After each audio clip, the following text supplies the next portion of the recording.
This increases the rates of the following mental health conditions: depression, anxiety, schizophrenia, bipolar affective disorder, PTSD, ADHD, ASD, anorexia nervosa. Every single mental health condition that you want to call out is worse if you can't breathe or sleep properly. Yeah. And when I went to med school, it wasn't even on the radar. Right. Yeah. Yeah. Okay. So I guess part of this is obviously us just sort of having an opportunity to just do the talking that we've done. And, we could turn this into a conference and be here till gosh knows when.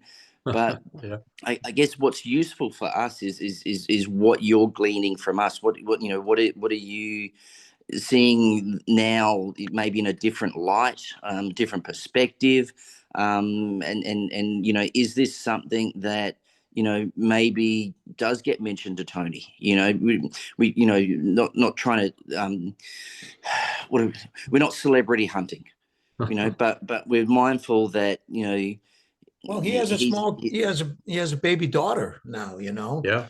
It's really changed him a lot.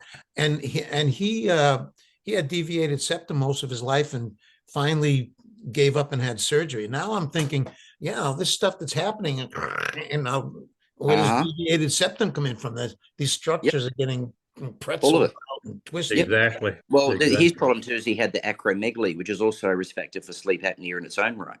Yeah. So, and then you mentioned the daughter. So this is thing, like I mentioned Joe Rogan. So Joe Rogan's got daughters, and I remember one episode he's talking about, oh, it's really cute. I go in and see my mouth daughter. She's asleep. She's got her mouth wide open. It's good to see her sleeping peacefully. I was like, oh, geez. Nope. Oh, geez. Yeah. Nope, and nope.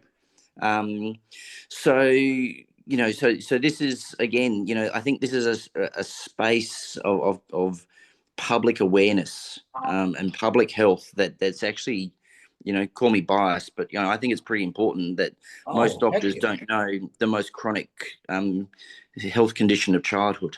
And they'll say, oh no, it's not, it's obesity. Well, guess what? Those obese kids, they've got airway problems just as much as the adults do.